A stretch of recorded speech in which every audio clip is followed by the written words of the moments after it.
Salmo 139. Vamos ler juntos alguns versículos. Versículo 1 diz assim: Senhor, tu me sondas e me conheces. Presta atenção nisso. Senhor, tu me sondas e me conheces. Sabes quando eu me sento e quando eu me levanto. De longe conheces os meus pensamentos. Observas o meu andar e o meu deitar e conhece todos os meus caminhos. Versículo 4. A palavra ainda nem chegou à minha língua e tu, Senhor, já a conheces toda. Versículo 7 diz: para onde me ausentarei do teu espírito? Para onde eu fugirei da tua face? Se eu subo aos céus, lá o Senhor está. E se faço a minha cama no mais profundo abismo, lá o Senhor está também. Fecha os teus olhos, vamos fazer uma oração. E peça concentração ao Senhor. Deus, nós te oramos aqui nessa noite. Pedimos que o Espírito Santo do Senhor nos conduza ao longo dessa palavra. Que a sua palavra nos encha, nos dê esperança, nos dê alegria, que nós sejamos confrontados nessa noite. Saímos desse lugar felizes com o Senhor e tristes conosco, sabendo que o Senhor tem muito a produzir em nós, muitas mudanças em nós, e que a nossa concentração esteja em Ti, na Tua palavra, no Teu Espírito, que o Senhor flua em nós como rios de águas vivas, para que nós possamos fluir como esses rios nesse tempo de caos. Em nome de Jesus, essa é a minha oração. Tira todo e qualquer coisa que possa atrapalhar os Teus filhos nesse momento, em nome de Jesus. Amém. Eu lembro quando eu era criança, agora a gente está chegando num tempo de Copa do Mundo, e alguns de vocês gostam muito desses álbuns de figurinha. Eu nunca fui muito nessa pilha do álbum de figurinha e tudo mais. Mas eu lembro que quando eu era criança, pequeno, eu recebia um álbum de figurinha e aí tu comprava um chicletezinho, bem sem vergonha, aquele rosinha, que até diziam que era de couro de vaca e não podia engolir, tá? Minha mãe me tocava o terror naquilo ali, não podia engolir. E daí tinha a figurinha, e eu lembro que aquela figurinha ia preenchendo aquele álbumzinho. E tinha um negócio naquele álbum, muito interessante, que era, se você conseguisse completar todas as figuras, você ganhava uma bicicleta. Então, para alguns que conhecem a minha história, sabem que a minha história foi bem difícil, eu não tinha absolutamente nenhum recurso. Vivi durante a minha infância numa miséria absoluta, não tinha nada. Então, a expectativa de ganhar uma bicicleta era uma coisa assim surreal, eu nem estava esperando isso. E eu lembro que um dia eu comprei o bendito chiclete da vaca, peguei aquele chiclete, abri ele e eu tinha um álbum de figurinha, só faltava uma figurinha para fechar. Mas a gente sabia que tinha um pega-ratão nesse álbum de figurinha, porque a gente sabia que tinha a figurinha aquela, nunca ninguém achava ela. Todo ano era a mesma história, todo mundo ficava com aquela mesma figura, ninguém achava a bendita. Então, eu lembro que aquele álbum de figurinha ficou ali e tal, e esse dia eu comprei esse chiclete e veio a figurinha. E a figurinha, quando eu olhei para aquela figura, cara, é exatamente a figura da bicicleta, que ia fechar todo aquele quadro e eu ia ganhar a bicicleta. Eu lembro da cena, eu lembro de poucas coisas desse tempo. Eu devia ter uns 4 ou 5 anos, talvez.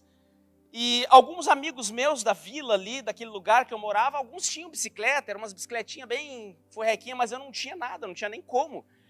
E eu lembro que, quando eu peguei aquela figurinha, a minha reação foi de um choro, assim, um choro, sabe aquele choro que vem de dentro, assim, sabe?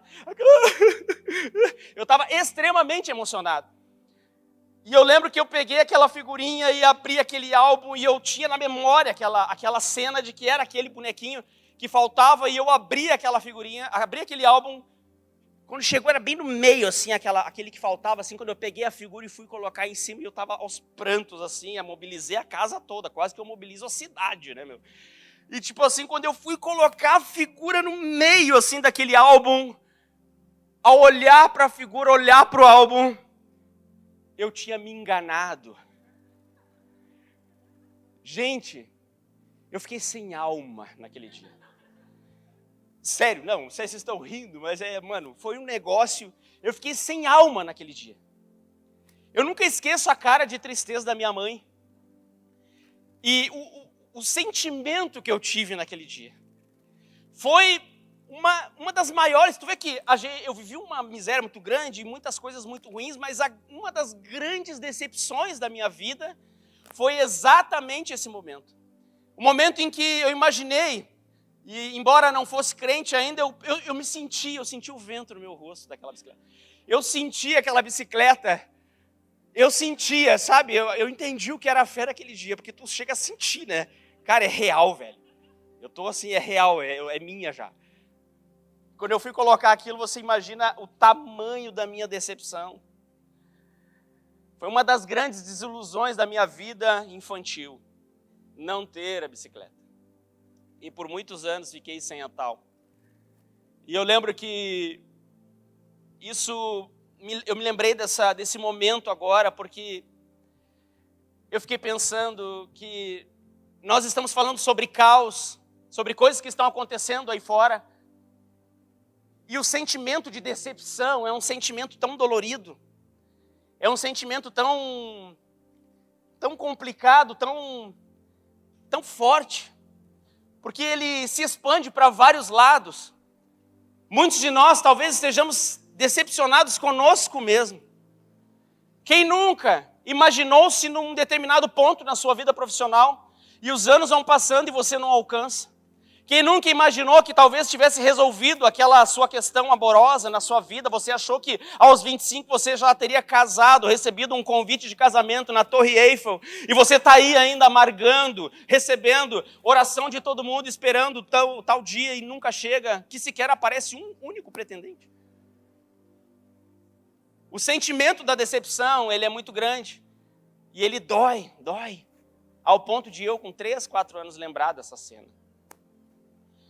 Mas, quando eu vou fazer uma leitura das Escrituras, e eu olho para esse texto de Salmo 139, eu fico imaginando o Senhor, Deus Todo-Poderoso, que olhou para o ser humano e criou o ser humano à sua imagem e semelhança. Imagine que você, na sua cabeça, você criou diversos planos, e muitos deles se frustram ao longo do caminho e você se decepciona. Imagina o próprio Deus que olhou para a humanidade e disse: façamos a nossa imagem e semelhança. Imagina o padrão que Deus criou quando te criou.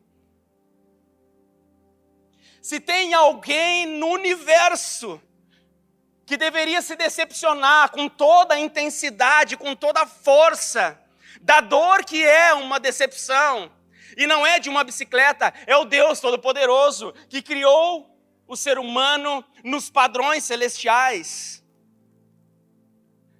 Cara, eu não sei se isso te assusta, mas eu fico imaginando Deus olhando para a minha vida e comparando a minha vida com a vida de Jesus. Você já parou para pensar nisso? É para a gente cair no chão, aos prantos, pensando: meu Deus, olha os padrões que eu estabeleci na minha mente, olha as coisas que me decepcionam, olha as coisas que me frustram, a bicicleta, o amor, a pessoa que não me deu oi, a profissão que não deu certo, o dia que eu passei fome, o dia que eu passei miséria, o sentimento que eu tive de rejeição paterna, tantas coisas que são muito reais, são verdadeiras, são dignas de uma grande decepção. Mas quando nós olhamos o padrão de Jesus, e quando vemos que Deus está olhando para Jesus e olhando para nós, eu fico pensando: meu Deus, que dor insuportável deve ser olhar a humanidade nesse caos. Deve ser uma dor terrível. E eu fico pensando: Deus, por que você não nos destrói então? Por que você não acaba conosco? Esse texto, ele parece muito ameaçador, gente. Muito ameaçador. Agora que eu dei esse disclaimer aqui, essa introdução, vamos fazer o seguinte, vamos ler de novo um pedacinho desse texto? Vamos lá. Senhor, tu me sondas. Ah, meu Deus, será que eu queria isso?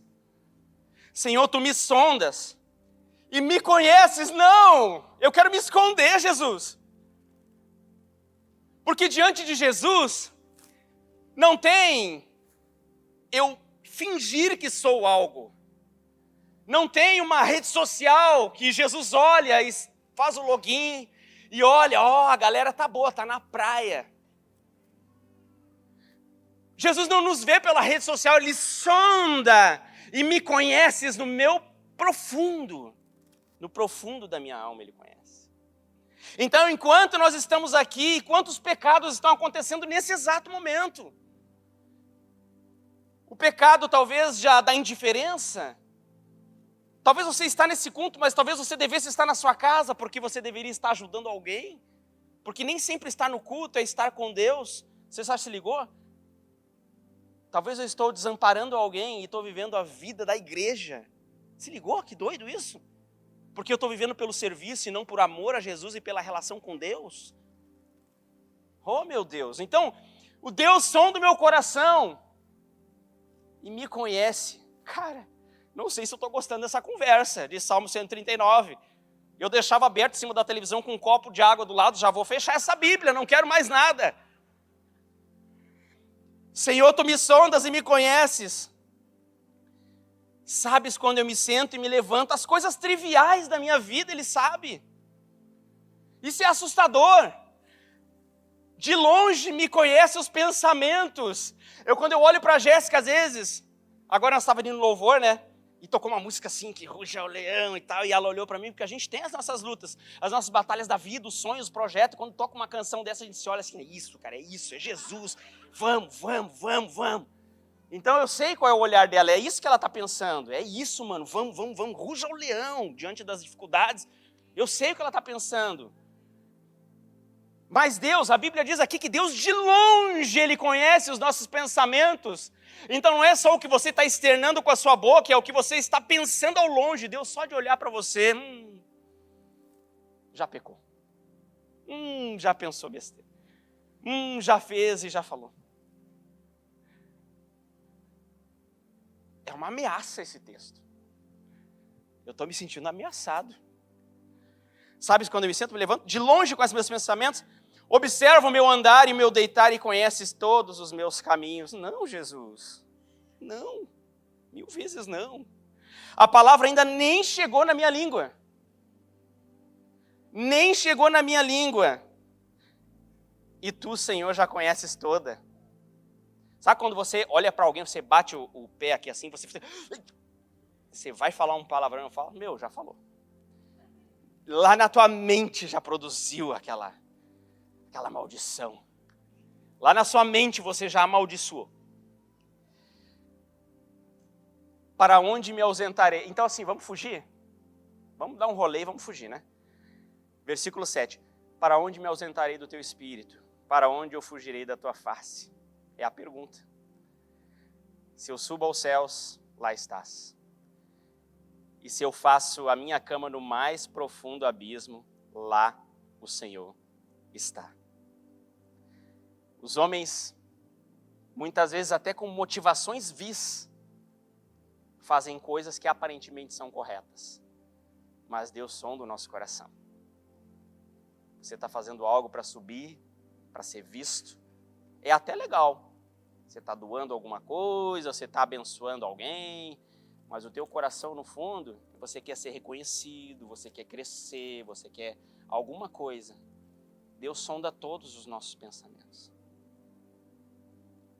É complicado. O que eu vou fazer diante disso?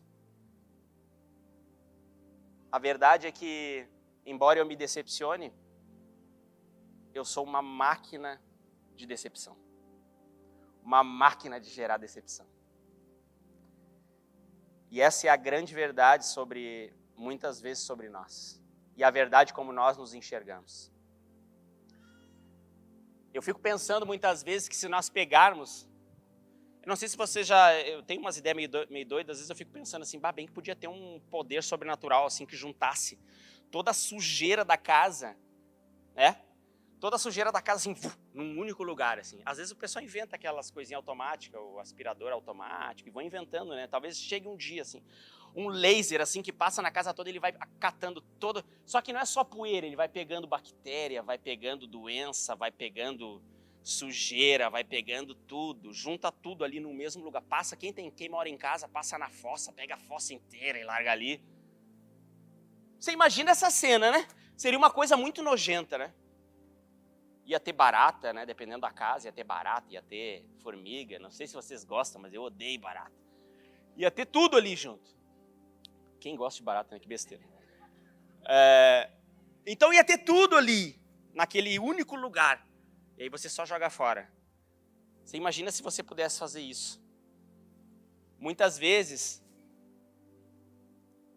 é dessa forma que nós estamos nos vendo. Como uma concentração de sujeiras. Esse texto, ele parece amedrontador.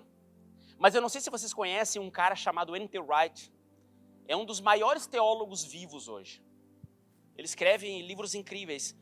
E num livro que eu estou lendo, e casualmente essa semana, eu dei uma catada e achei um pouco do que ele fala sobre o que ele viveu na vida dele, na depressão que ele passou. E curiosamente, quando ele passou pela depressão da vida dele, ele leu esse salmo, e esse salmo foi que encorajou ele.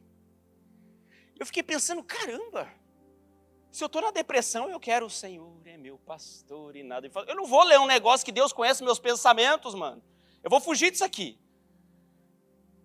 N.T. Wright diz que esse texto foi o texto que estimulou e que animou ele, sabe por quê? Porque ao invés de ele olhar nesse texto um Deus que olha os detalhes para nos julgar, ele está vendo nesse texto um Deus que nos acompanha em todos os processos. Um Deus que não está nos olhando para nos destruir, porque se ele quisesse já tinha feito. Mas um Deus que está olhando a nossa evolução ao longo do tempo e vendo aquilo que o Espírito tem produzido em nós. E se você olhar, ao invés de se enxergar como uma decepção, você se olhar como alguém que está sendo transformado pelo Espírito, você começa a ver uma luz de esperança em você, porque Deus não está olhando somente para você, mas está olhando para o sangue que está nos umbrais. Então eu poderia dizer que Deus é indecepcionável. Porque Ele olha para nós e enxerga Jesus. Ele olha para nós e lá em Salmos 139, 16, os teus olhos, versículo 16 diz, os teus olhos viram a minha substância ainda informe. E no teu livro foram escritos todos os meus dias, cada um deles escrito e determinado quando nenhum deles ainda existia. Deus te acompanha pelo teu processo. Ele te conhece e te acompanha. Mas talvez você esteja decepcionado com Deus. Não é um movimento difícil de acontecer. Quem nunca? Eu lembro quando a minha mãe faleceu, o meu padrasto ficou muito decepcionado com Jesus. Muito, muito. Muito decepcionado. Ele, até hoje, ele não voltou à sua vida da comunhão com Deus, até hoje. Pela decepção que foi ver a minha mãe falecer. E quando a minha mãe faleceu, eu lembro que eu fiz no início eu não entendi, mas não levei para um lado de decepção com Deus. Entendi que Deus tem os seus processos. Era uma mulher de muita fé. E eu lembro depois de algum tempo, que Deus, o Espírito Santo de Deus me deu uma leitura sobre o que ela viveu. Porque quando eu tinha 3 anos de idade, a minha mãe teve uma doença, e teve que fazer uma cirurgia, teve infecção generalizada, foi para o hospital e os médicos, depois de 6 meses, e eu perambulando de casa em casa, depois de 6 meses, a minha mãe, os médicos disseram que era para chamar os parentes, não tinha mais o que fazer, ela estava numa situação sem volta. E por algum milagre de Deus, ninguém cristão, nada, zero, por um milagre de Deus ela voltou à vida e voltou e tudo mais. 18 anos depois ela faleceu. E o que Deus ministrou no meu coração foi que Deus deu 18 anos para ela viver, para que ela pudesse conhecer Jesus. E para que eu pudesse ser um fruto do ministério da vida dela. Então, ao invés de eu me entristecer, eu me alegrei, porque às vezes a decepção é porque eu não consegui ainda fazer a leitura e está tudo bem. A decepção acontece porque eu ainda não fiz a leitura correta e está tudo bem. Não saia desse lugar nessa noite achando, não, eu preciso entender porque eu estou me decepcionando. Não. Você precisa orar. E se você morrer sem entender, você continue crendo. Mas uma coisa que eu quero dizer para você. Talvez você não vá entender. mas Deus continua tendo um propósito. Talvez você não vai compreender. Então, depois de algum tempo que eu fui entender o que Deus estava fazendo na minha vida, o que Deus tinha feito por meio da vida dela, e eu passei a ser grato a Deus. Ao invés de eu ficar triste porque eu fiquei grato, eu disse, Deus, obrigado, Jesus, você deu mais 18 anos e hoje eu estou aqui dizendo que ruja o leão, que a terra estremeça diante da majestade de Jesus, porque o Senhor é bom. Amém? Você está comigo ainda? Teve um lugar e um ambiente que foi uma panela de pressão de decepções. Uma mulher, Jesus um dia estava andando com seus discípulos, todo mundo apertando, encostando, todo mundo ali na volta de Jesus, e uma determinada pessoa encosta em Jesus, a mulher, que nós sabemos que é a mulher do fluxo de sangue. Uma mulher que estava há 12 anos já, sangrando, há 12 anos, vivendo o seu período menstrual por 12 anos. Você imagina quantas pessoas olharam para essa mulher e disseram, cara, o corpo humano tem 6, 7 litros de sangue, não vai aguentar. Tendo um ciclo menstrual eterno. E naqueles tempos de Israel, era um tempo de muita cobrança sobre a mulher. A mulher tinha... Primeiro que assim, todo mundo queria ter um filho homem naquele tempo. Era um ambiente extremamente difícil para a mulher. Todo mundo queria ter um filho homem. Quando tu tinha uma filha mulher, tá bom, vamos lá então. Filha mulher, beleza.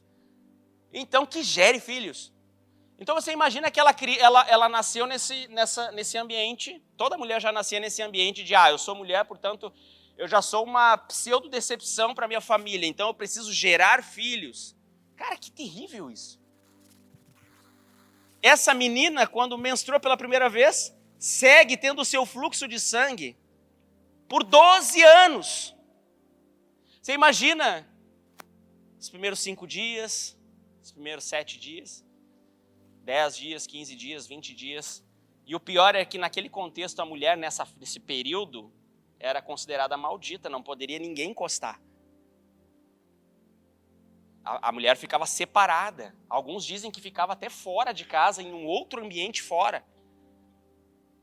Que os pais buscavam essa pessoa. Então ficava lá 5 dias, aí o pai ia lá e buscava para que ninguém encostasse. Tu imagina essa pessoa, talvez até fora de casa. E o pai vai lá depois de 5 dias, vamos embora, não, tô ainda, tá, beleza. Porque às vezes podia durar 7 dias, então beleza, mais uns diazinhos ali, né?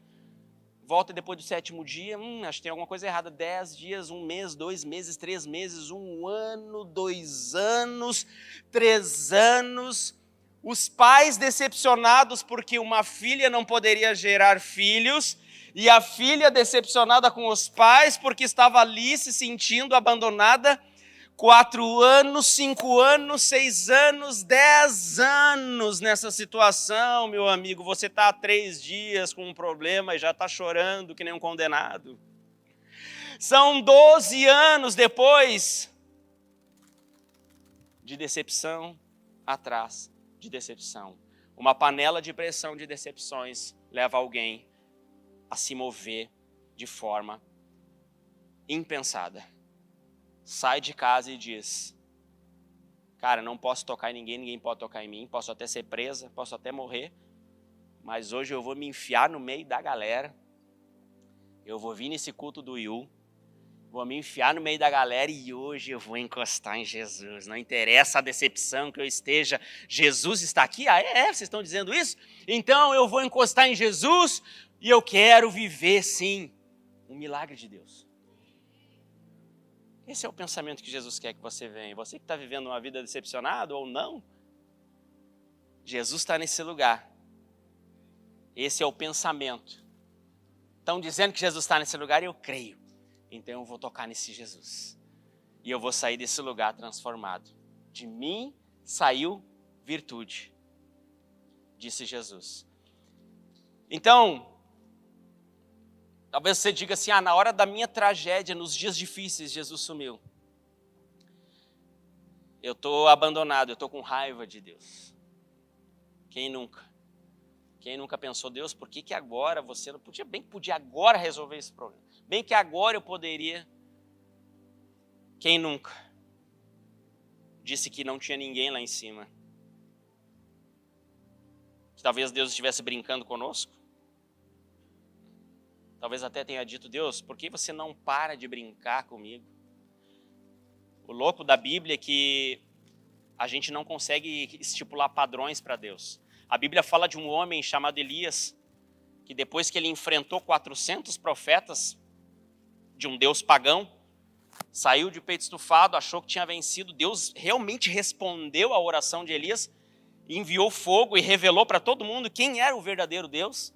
Depois desse momento em que ele prova qual é o Deus verdadeiro, Elias sai daquela situação, se sentindo abandonado e perseguido pelo rei.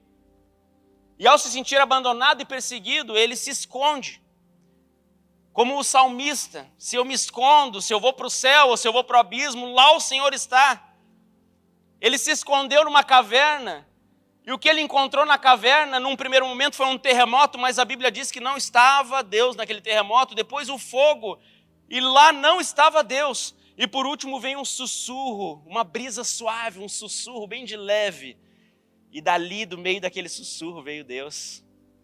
O momento da decepção, muitas vezes para nós, é o momento de a gente ouvir, aguçar os nossos ouvidos. Porque muitas vezes, num afã de estar com raiva de Deus, você se fecha, você se esconde. Não é no terremoto, não é no fogo. Muitas vezes Deus vai vir no sussurro, no detalhe, num pequeno momento, num gesto. Sabe, o povo de Israel viu muitos milagres. O povo de Elias viu o milagre de Deus. Eliseu depois viu o milagre de Deus. Muitas pessoas foram vendo. O que foi o povo de Israel quando estava com Moisés na sua liderança? Era como se Deus enviasse muitos sinais evidentes de poder, muitos sinais evidentes. Olha aqui, vocês querem... Só que quanto mais Deus enviava sinais de poder, mais o povo se rebelava. Quanto mais Deus se revelava e tirava a água da rocha e vinha a coluna de nuvem, a coluna de fogo, aquele povo se rebelava. Sabe, as pessoas completamente num caminho inverso. Mesmo Deus se revelando poderosamente. Muitas vezes nós estamos esperando Deus se revelar poderosamente, e é no sussurro. Sabe, quando o mar se abre, muitas vezes a gente fica apavorado com o mar. O desejo de Deus não é que o mar se abra para a gente reconhecer o seu poder. O desejo de Deus é que o nosso coração se abra para que a gente reconheça o amor de Deus. Deus não se move por poder, mas se move pelo amor. Deus quer abrir o teu coração para que você conheça o amor dele. Estágios de decepção, para que você chegue diante de Jesus, muitas vezes quebrantado, para reconhecer que ele te ama. Que ele continua te amando. Que ele continua desejando estar com você. Desejando viver com você. Abraão também. A Bíblia diz que Abraão chegou a rir de Deus, ele e a esposa riram de Deus. Pô, depois de todo esse tempo, tu me vem com a promessa, eu já estou aqui com 100 anos, e tu me vem dizer que agora eu vou ter filho, cara, só me resta rir de ti. Sabe, Deus provou a fé de Abraão. Então, decepção muitas vezes vem de coisas que nós não planejamos. Sabe, talvez nós não planejamos um casamento frustrado, ou um casamento que nem aconteceu, estamos sonhando aí com um casamento, uma carreira melhor, talvez você está numa situação que você precisa decidir algumas coisas, e você está se sentindo, sabe, você não consegue decidir. Talvez você planejou parar de se comparar com pessoas, mas o que você mais faz é isso. É ver o sucesso alheio e querer viver a vida dos outros. Talvez você planejou lá no início do ano viver e ter devocionais e tempos com Deus. E o ano foi passando, e o tempo foi passando e você não conseguiu. Muitas coisas você planejou. Mas deixa eu te dizer uma coisa. Muitas coisas nas Escrituras, elas não foram planejadas. Você imagina, eu lá no período, enquanto eu ainda namorava a Jéssica, ela olhar para mim e dizer assim, amor, deixa eu te contar um negócio. Ontem de noite, veio um anjo aqui em casa. E ele falou que eu ia engravidar do Espírito Santo. Portanto, estou grávida do Espírito Santo. Imagina a cara de alguém. Interessante. Vamos manter o relacionamento, porque eu tenho fé no Deus que tu segue. Tem coisas que não são planejadas. Você imagina a mente de José, né? José era um carpinteiro. Você imagina ele, eu fico imaginando ele sonhando, né? Porque a decepção é em cima, ela se move em cima da expectativa que nós criamos. Eu imagino José sonhando com casamento, sonhando em ter filhos, sonhando em viver coisas incríveis com Maria. Imagino José pensando em ele mesmo construir a própria casa. O José seria o Rodrigo Hilbert da Bíblia, ele ia fazer a própria casa, bicho. É o cara. Eu imagino ele sonhando tudo isso e daí, num dia único, a mulher dele diz isso. E lá se foi a GNT e o Rodrigo Hilbert e todo o resto. Sonhos frustrados. O povo de Israel e a história de Deus com o povo de Israel. Quantas coisas que Deus entregou para esse povo que se rebelou e se rebelou e se rebelou, quase que de forma interminável. A decepção de homens como Davi, ele sendo uma grande decepção para as pessoas, quando nós olhamos a história de um homem que trai, de um homem que faz o que fez, coisas terríveis. Muitas coisas não são planejadas e muitas vezes Deus trabalha mesmo no caos. Nós somos muito organizados, mas muitas vezes Deus vai trabalhar no caos, no não planejado. Às vezes o não planejado para você era o que Deus tinha planejado. Os judeus estavam esperando o Messias, quando veio Jesus na manjedoura, ninguém acreditou. Quem achou Jesus? Os 3 reis magos. Olha, e todo mundo esperando, e veio a grande decepção. Os 3 reis magos encontraram Jesus. Porque às vezes o plano que é para mim, o plano que eu tenho não é o plano que Deus tem. E para mim é uma decepção, para o judeu foi uma decepção, para os 3 reis magos foi o dia do presente. Foi o dia de entregar presente. Vocês estão comigo ainda? Amém? Então nós temos algumas coisas que nos impedem. Lá em Oséias 4:6 diz, o meu povo está sendo destruído porque lhes falta conhecimento. Sabe por que muitas vezes eu me frustro? Porque eu estou vivendo uma fantasia. Sabe? Estou vivendo uma fantasia, me venderam. Cara, eu passei no meu story e tinha um pastor dizendo lá que a minha vida financeira seria uma bênção. Por quê? Ele levou sobre si todas as minhas dores, eu tenho que ser curado. Alguém disse para mim, um amigo meu, ele leu na Bíblia e disse para mim, que daqui para frente é só para frente. Talvez daqui para frente é só para trás. Porque é que nem o sticker aquele. Porque Deus quer me levar para trás para me colocar de joelho. Amém? É meio duro isso, né? Para um sábado à noite. Meio caótico, por isso que eu prego só de vez em quando, a cada 2 meses, para o pessoal dar uma aliviada. Então, muitas vezes, a fonte da minha decepção é o fato de que eu estou fazendo uma leitura errada, eu estou seguindo a leitura errada das Escrituras. No mundo tereis aflições, tenham bom ânimo, eu venci o mundo. Talvez você está decepcionado porque você acreditou no que Deus não queria que você acreditasse. Simples assim. Você acreditou em algo que te disseram, mas não foi Deus que te disse. Não está na Bíblia, não está em lugar nenhum. Alguém te disse, algum coach te disse, teu professor te disse, teu amigo te disse, mas não está na Bíblia. Não existe essa promessa na Bíblia, ponto. E eu estou acreditando nisso.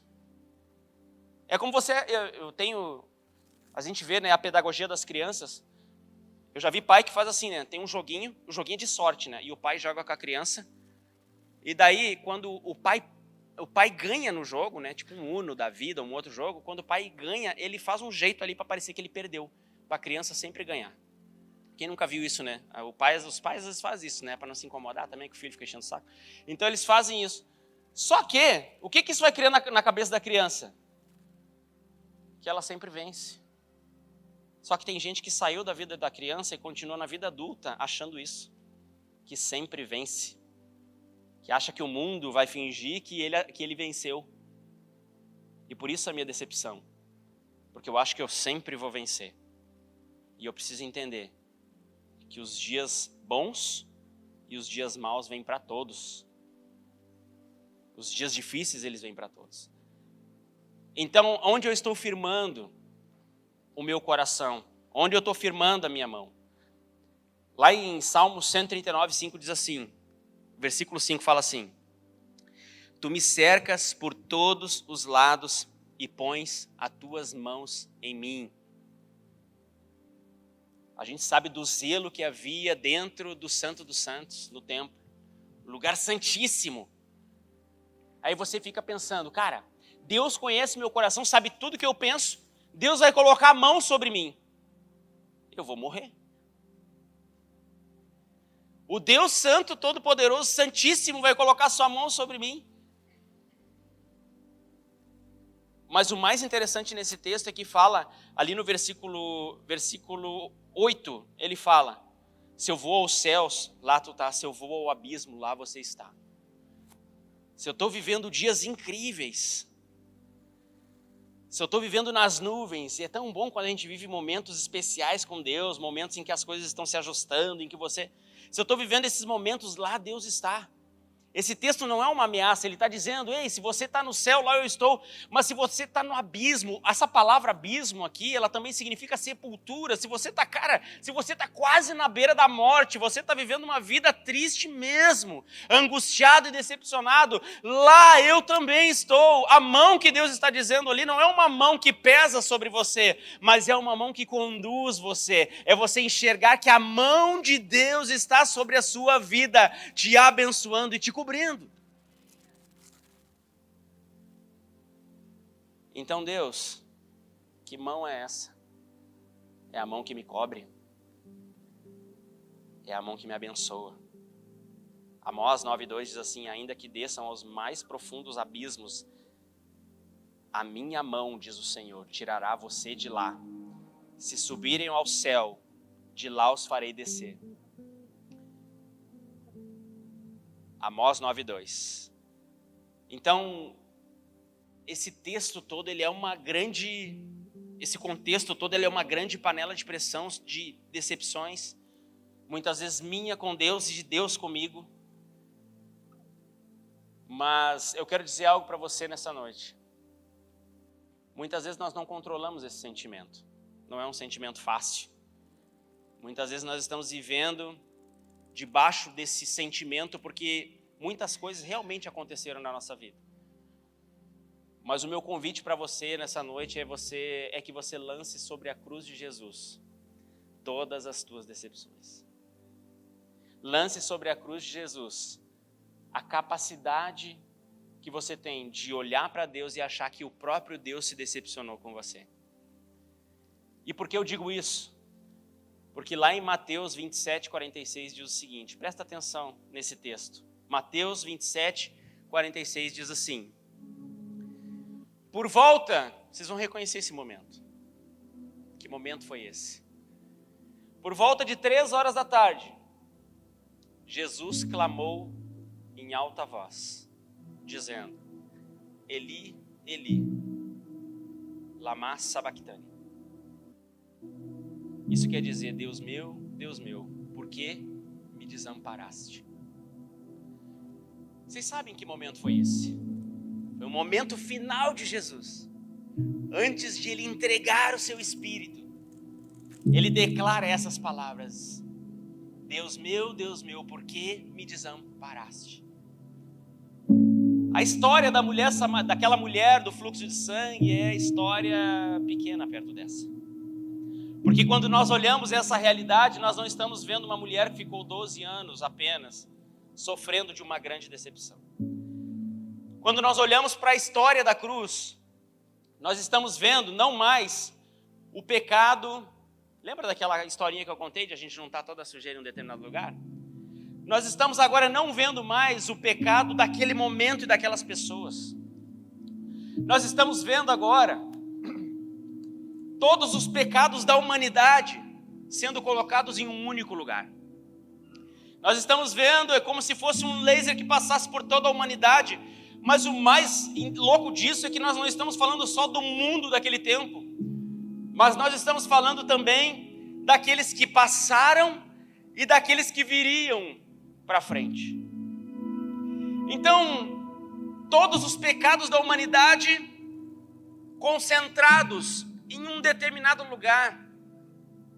Se você pensa que toda a sujeira da sua casa em um lugar seria uma coisa feia de ver, nojenta, aqui na igreja pode ser que tenha uns ratinhos, tem umas pombas. Se juntar tudo aqui no lugar, sabe, tu ia ficar assim, quero vomitar. Você imagina toda a sujeira do momento, do passado e do porvir sobre o filho. O sentimento nauseante. Milhares de mulheres, enquanto nós estamos aqui, estão sendo traficadas. Não estou falando do seu pecado de prostituição que você faz sozinho na sua casa. Eu estou falando de pessoas que são usadas como objeto. Agora, por muitos anos, de escravidão, de tristeza. É muita podridão, gente. É muita podridão. Então você imagina o olhar do pai para o filho. Toda a podridão. A Bíblia diz lá em Salmos 118 que ele foi feito maldito. Maldito. Jesus concentrou em si toda a decepção, toda a tristeza, toda a força de maldição, toda a podridão. O pai olha para o filho e enxerga um filho maldito. O filho olha para o pai, agora afastado. Deus meu, por que me desamparasse? Uma grande decepção. Estou longe do meu pai.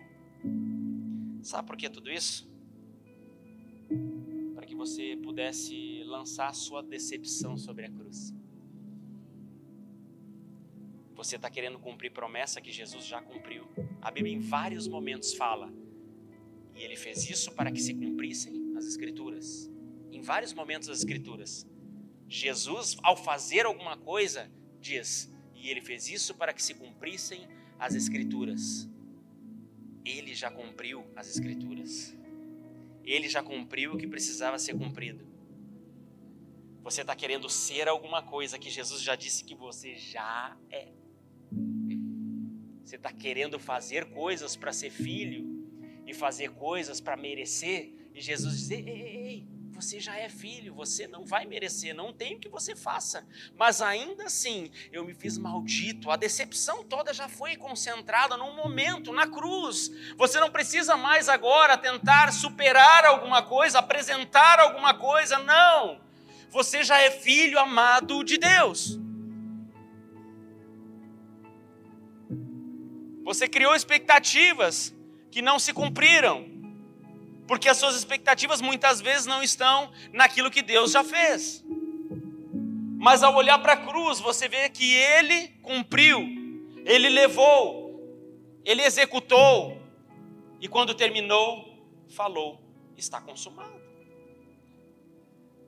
Portanto, diante das decepções da vida, diga, Jesus, eu não preciso provar nada para ninguém.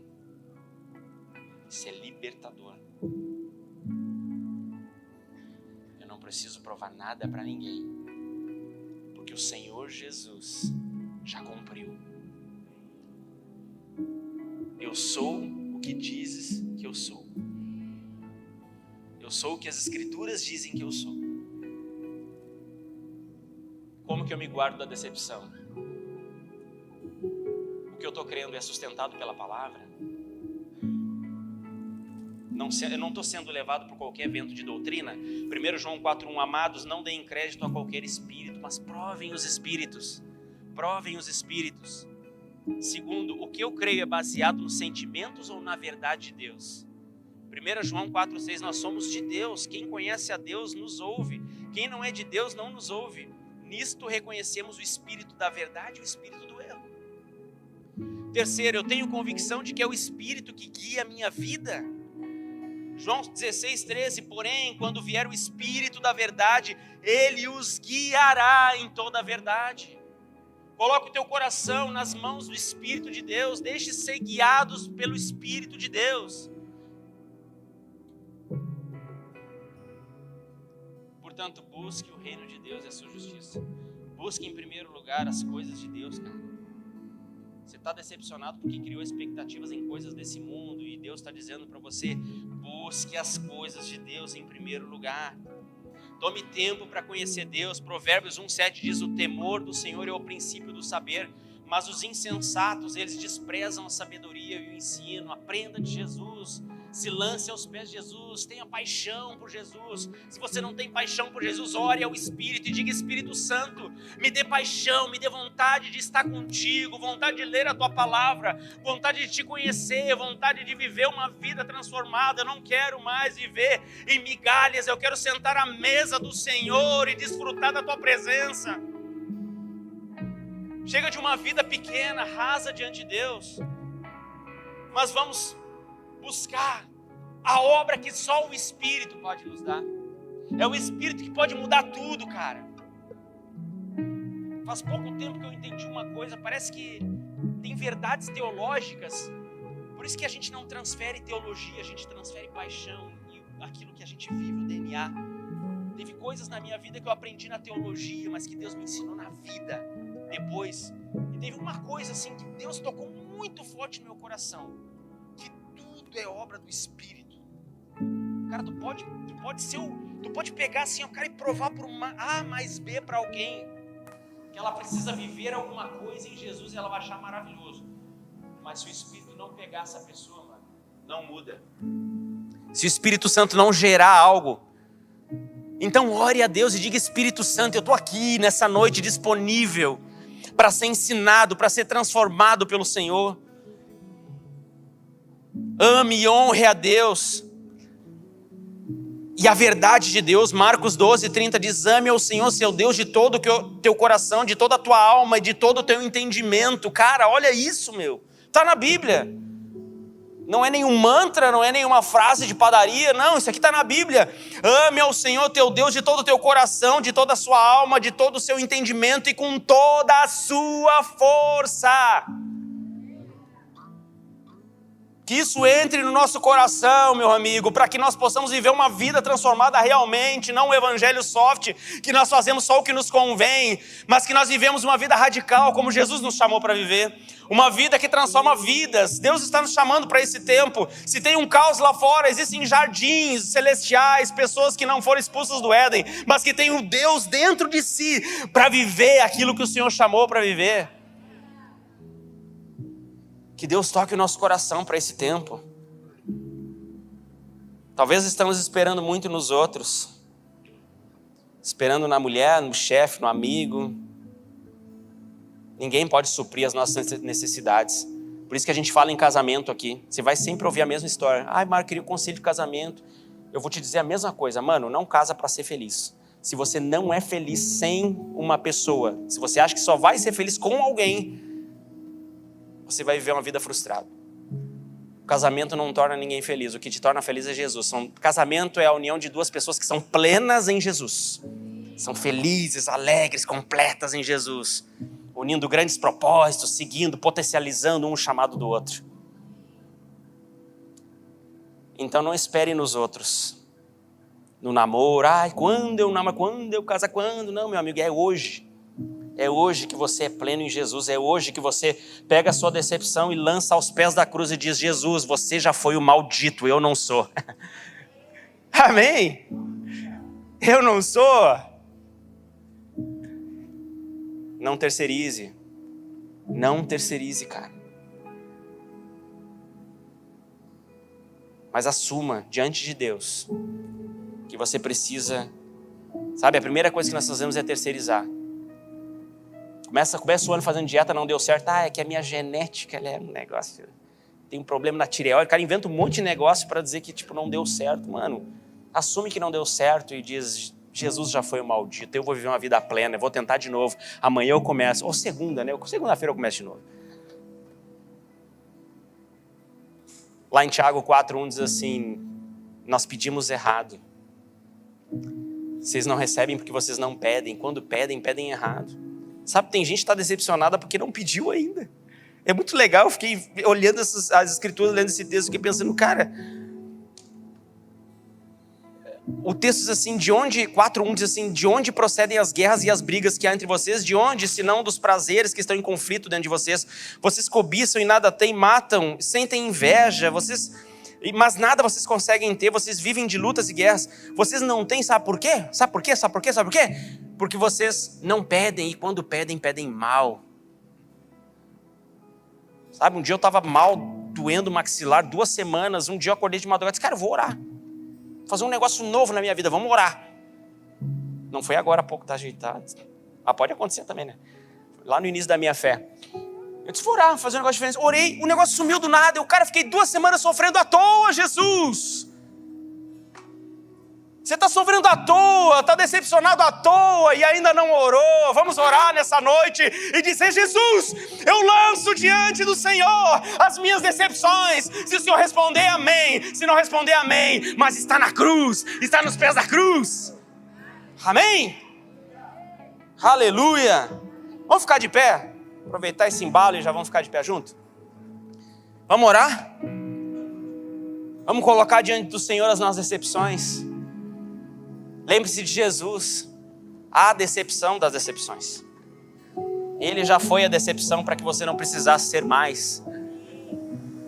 Talvez você queria ter vivido dons ministeriais.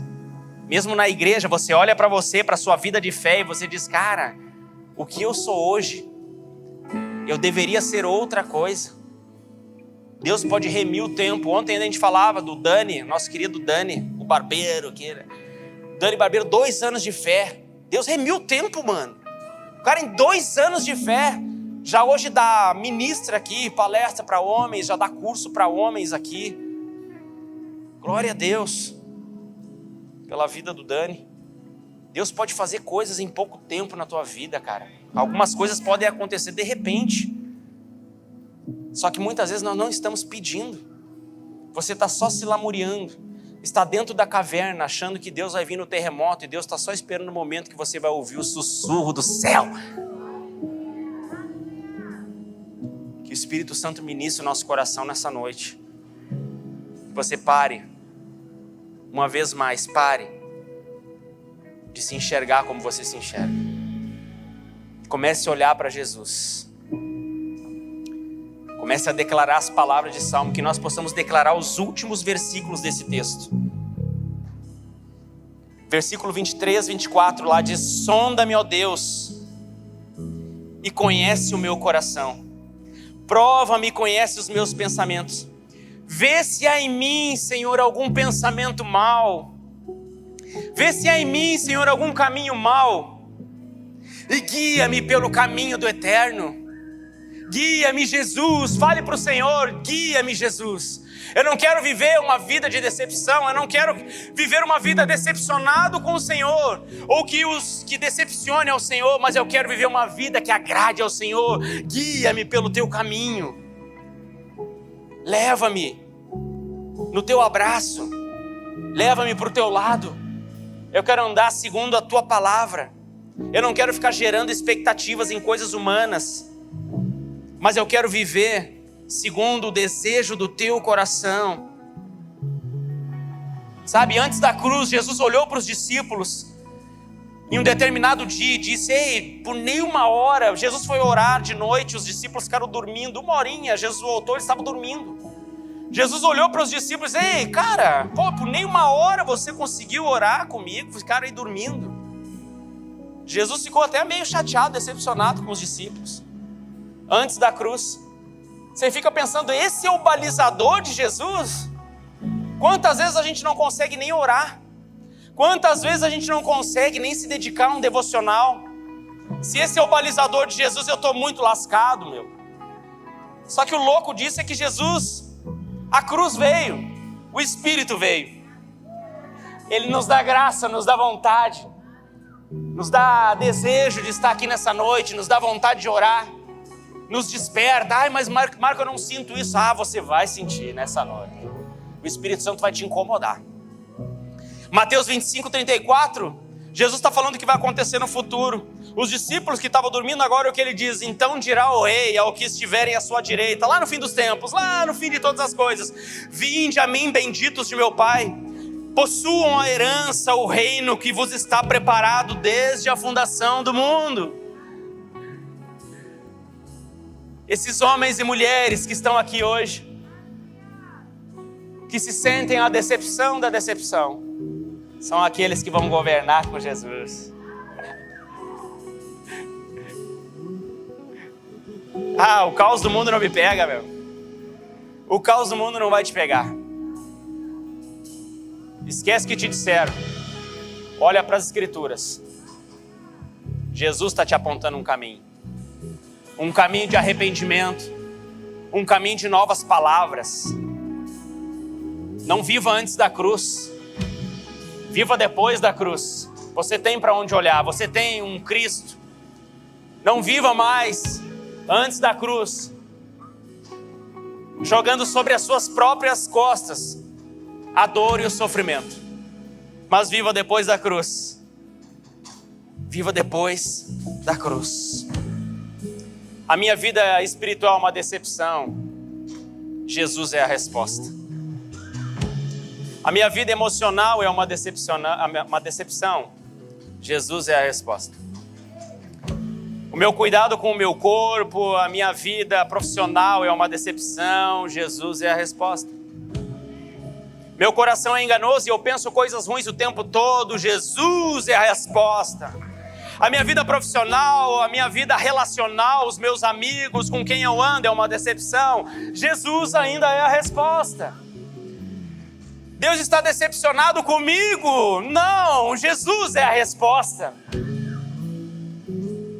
Jesus é a resposta. Ele continua sendo. Olhe para Jesus. Olhe para Jesus. Olhe para Jesus. E declare: Senhor, Tu conheces meu coração. Tu conheces meu coração. Mas eu não tenho medo de o Senhor conhecer meu coração. Eu sei que os Teus pensamentos são elevados, mas eu não tenho medo disso. Muito pelo contrário. Os pensamentos elevados do Senhor só me revelam que o Senhor quer me levar segundo o seu caminho, segundo o seu propósito.